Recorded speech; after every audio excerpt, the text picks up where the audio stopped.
Do you ever wake up in the morning and jump in the shower and then go, oh no, as you remember something that you should have taken care of the day before? Let me tell you about when that happened to me last week. In my church, sometimes we have people in need that we can sign up to go and help. And I signed up to bring dinner to a couple that were both having health problems. I knew that I would be really busy that day, so I got permission to just bring them food from a restaurant as takeout, and I even got my husband to agree to go and pick it up and deliver it for me. Well, the day came to bring them that dinner, which was, by the way, the very next day from when I signed up. And I was in the middle of working, and then I suddenly remembered that I needed to remind my husband to go pick up that food and deliver it. And the very next second, the thought was completely gone from my mind until the next morning. That sneaky little thought had decided to run and hide until it was too late. And then the shame and blame started. I feel like a loser. I should never sign up to help people. What am I thinking about? Why couldn't my husband just remember? Well, working memory can be a real problem for those of us with ADHD, and it can leave you feeling really frustrated and sometimes like you're just not good enough, like I did when I forgot to feed this couple at my church. Today, we're talking about working memory, what it is, where it can show up in business, and what you can do to work around these problems so they aren't sabotaging your business. This is episode 13, Working Around Working Memory Issues. Welcome to Slay ADHD, where we help entrepreneurs recognize the ADHD struggles that are slowing their growth and may be costing them in time, money, and missed opportunities. We'll be teaching you the tools to work around these difficulties while helping you to develop the skills to make real progress and finally build the business you've been dreaming of.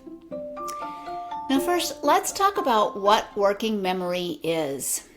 Working memory is the ability to hold thoughts, sometimes lots of thoughts, in your head at the same time as executing actions on those thoughts. Think of constructing something or having several steps like measuring, cutting, drilling, assembly, putting everything in the right place at the right time. Working memory helps with reading the assembly instructions and then putting together that piece of furniture while remembering what it is that you read as part of the work of assembly. It can also be being able to hold thoughts in your head or lots of tasks while executing them one at a time. When you have a deadline to get a report or a product or whatever it is turned in by a certain time, it really helps to be able to keep all of the thoughts and ideas and concepts organized so that you can successfully complete it without wasting time or getting frustrated or angry or just wanting to quit. Why is this more likely for those of us with ADHD? Well, ADHD makes it a lot easier for us to get distracted by a new thought, a phone call, a question from an employee or somebody else, and this can disrupt the flow of your thought processes, which is why working memory can fail when you least expect it. When your working memory lets you down, your ability to complete important or complicated tasks in business get so much harder than they should be. It's not impossible to do big things. You don't have to think that you can't do complex, intricate, or really amazing things in your business. You absolutely can, and you will. But you need to understand how working memory problems show up and develop some workarounds for them. I like to picture the working memory as the processor in your brain. It takes input, something you see or hear or read about or remember, and then it decides how important that thing is and what you're going to do about it. It assigns that thought to which funnel it's going to go down. The first funnel is do it now, like when you hear your child cry from another room and you know something's wrong. You get up and you run and you take care of it. Or when you suddenly realize it's time for a meeting to start and you need to get going immediately. The second funnel would be keep this in your memory, you're going to need it later. So it's kind of putting it off. And the third one is, yeah, that's nice. We'll get to that later if it still feels important. I'm sure there's a lot more to it than that, but this gives us a basic understanding of what working memory generally is. Well, it generally is remembering something that has an action that is significant attached to it. When you own a business, there are lots of actions that need your follow through. You have a product or a service you need to develop or to deliver. You may have reports to write, bills to pay, employees to manage, and the list can just go on. But forgetting something important like filing your taxes or your extension for your taxes on time can have financial consequences, which can lead to that shame spiral. While not everyone with ADHD has poor working memory, it is far more likely for us to have this struggle, just as it's possible to have working memory challenges and not have ADHD. Either way, there are ways to help you to become more efficient and productive without stressing out or rushing through things in an effort to not forget or feeling like there's just something wrong with you. The first thing you need to do, if you recognize poor working memory showing up in your business or showing up in your life anywhere really, is to accept that this is just a part of the way that you're wired. It doesn't mean that you're not capable. I'm going to say that again. It does not mean you're not capable. You are. It doesn't mean that you're not responsible. Accepting that this is just something that you have to manage in your life will release the shame and help you to start experimenting with some tools and learning some new skills and getting help from people that you trust. Accepting you for who you are and for who you're made to be is the first step in getting help for all of your ADHD or executive dysfunction challenges. This alone is a lifelong endeavor. Get help whenever you need to remind yourself of how capable that you really are. Now let's talk about a few tools you can use or skills to develop that can help you work around your working memory issues. Number one, habits and routines are a lifesaver. If you have a child who has ADHD, then you may have been told that getting them on a routine is the best method for helping them to manage their symptoms. The same goes for business owners with ADHD. There are some things in business that we love to do and will always gravitate towards taking care of it. But there are other necessary things, often boring things, that are essential to the survival of the company.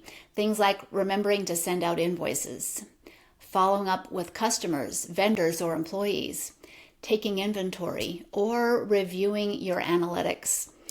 If you create a routine for the less desirable items then that task soon becomes a habit. Then you no longer need to rely on your working memory to get that thing done. Plus, it's easier when you get in and just do it and don't have to think twice about it. You don't have to make that decision because it's already been made. Helping with the development of these types of systems is what I help my clients with in their businesses. This type of work will turn the hard stuff into just a part of business that just gets done and gets handled. The second tool that we use is write it down. When you're worried about forgetting something because you know it's a very real possibility, you might be working really hard to keep too many items on the top of your mind all at once. This is when an item will tend to slip right from your memory. While I have said many times that I don't support making long to-do lists or writing down everything that needs to be done, there are times and places where lists are really important. There are two ways that you can keep track of lists in your business. One is electronic and one is that old-fashioned pen and paper. And I'll let you know I use both, and I'll share that information with you now. Let's start out by talking about the old school paper and pen. Now, this also includes whiteboards, Post-it notes, a notepad on your desk, or a journal. I use all of these things. At my desk, I have 2 notebooks and a desk calendar right in front of my 2 monitors. One notebook is, I call it my work Bible, where I write down anything that's important that I might need at any point in the future, like websites or contacts or who to reach out to for this reason or that. These are things that might be essential that I don't do on a regular basis, so I might need to refer back to them later. The other notebook is a steno pad, and this gets used up and replaced frequently. This is for taking notes as I talk to people or as I'm working out my thoughts or even making calculations. If there is something important on one document, like on my screen, that I know I need to record somewhere else, then I might take a note on this little notepad just to make it easier to record or to remember or to make sure that the numbers get transposed evenly from one place to the other. I hope that made sense. My working memory issues make it hard to remember a series of dates, numbers, or other information like that. So writing it in this temporary place helps me to function more efficiently. Then when the book is full, it just goes into recycling. The calendar on my desk functions as a place to keep future things that I want to accomplish, remember, or think about. If I know I won't be able to get to a certain thing today, I may look on my calendar and write it on a day in the near future, so I won't have to worry about it or think about it right now. This just keeps me from stressing, and then I can stay to work at whatever I'm working on and then get back to that other thing later, because I know I won't forget it's taken care of. Another great way to write it down is to use technology, and I bet a lot of you already do this. Use your technology to your advantage. All appointments that I make or that I have go on my Google or my Outlook calendar with alarms set to warn me at set intervals before those appointments. Like if I have to travel somewhere, the alarm's going to go off at least a half an hour before, so I have time to get there if for some reason I've gotten involved and haven't taken the time to get ready to go. This has become so helpful for my business and my personal life. I'll tell you the reason why. I once showed up to one of my very best friend's birthday party an hour late, sure that I was exactly on time, because in my mind, I thought that it was at one time, but I was wrong. To be fair, this was my combination of ADHD and dyslexia that caused this issue. But either way, having it recorded on my calendar and on my phone prevents this problem from happening again. And the good thing about having it on the phone is that when daylight savings time comes, like it did a few weeks ago, your phone automatically updates and you're not going to be late going somewhere or early unintentionally. The next tip I can give you is the skill of not attempting to do more than one thing at a time. This means that when you're in the middle of working on something important, and a random thought comes to your mind, you've trained yourself to resist the urge to drop what you're doing and start on something new. This is a very common behavior for people who battle with working memory issues. We're so afraid that if we don't act on that thought just as it comes up, we might forget. And this thought is probably really important, or at least it's more engaging and sounds like a lot more fun than what we're doing right now or finishing up this project that we're already working on. The problem with switching between tasks like this is that you lose track of what you were doing when you got sidelined, and then all momentum gets lost on the project that you were working on, or you risk not making it back to that original project. This is where the notebook or calendar on my desk helped me out in that situation. I recommend you find someplace where you can write down these tangent thoughts also, so that you can come back to them later, but you don't lose track of what you are currently working on. Okay, the fourth idea is to use visual cues. Sometimes it can be helpful to leave items out in the open if you want to remember to use them, or even if something needs to be replaced. Like if you've used the last ream of paper and you don't have time to reorder or think about going to pick it up, leave the packaging out where you can see it until you can reorder or write it down on that list of things that needs to be ordered. For me, this looks like if I want to remember to bring a certain item with me to a meeting, I may leave it on the counter where I know I will pass by on my way out the door. Another visual cue I use is to leave my affirmation book on my desk so I can remember to flip to a new page when I need a little boost because things are just rough at that moment. The other thing I do is I keep my water bottle right next to my keyboard so I can remember to drink enough water. On a personal note, because I once went to work and forgot to wear mascara. Now, when I get ready in the morning, I empty my makeup bag on the counter, and after an item has been used, it goes back in the bag so that whatever is left out on the counter, I can decide consciously if I want to use it or not before it goes back into the bag. Then I don't forget to use something that I wanted to on accident. Think about an item that you use and forget about, and think of a way that you can leave a visual cue for yourself. The last tip I'd like to give you is to remember this saying, be where you are while you're there. And I hope that made sense, because that's something I made up and I use it myself. Be where you are while you're there. This is not about being in a physical situation. This is about wherever you are in your life or your day or your business, be present with what is going on right now. It can be so easy to get caught up in the past and think about things that went wrong that you wish were different, or think about how things would be different if I had only fill in the blank. This type of rumination will lead to a shame and anxiety and can leave you feeling frozen and afraid to take action in the present. This will make it really hard to concentrate or feel excited about any project or action that you're currently trying to take. And it's also really dangerous to live too much in the future. If you're spending time trying to predict everything that could go wrong, or imagining that if you could just figure out the best action to take, then everything will magically work out for the best, leaving you afraid to take action because you're waiting to figure out that magic formula or that perfect thing to do for instant success, this can also prevent you from taking action. And you probably know that any movement is better than no movement. Today, I heard a coach say, "Now is the only place I can live. It's the only thing that is real." You can only act in the present, so we need to recognize that our thoughts need to live in the present also.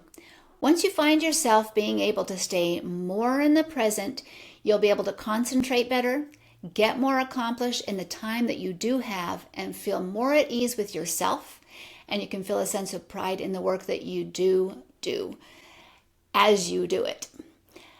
Learning to live in the present can be harder for some of us than for others, but it is possible. It requires a bit of work and practice, and it might take some learning some guided meditation or body checking, or maybe some journaling or other mindfulness practices.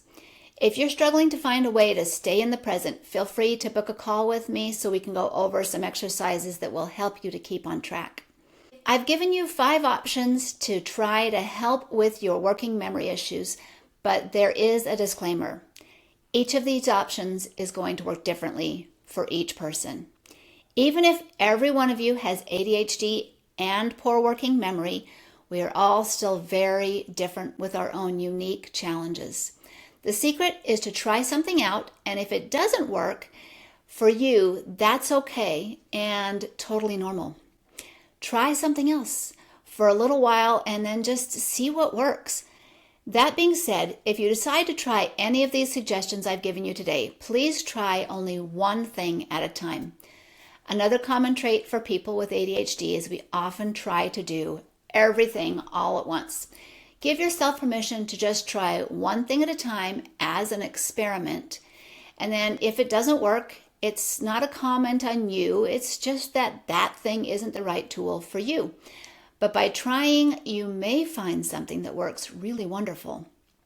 Now I'd like to sum up what I've shared with you today.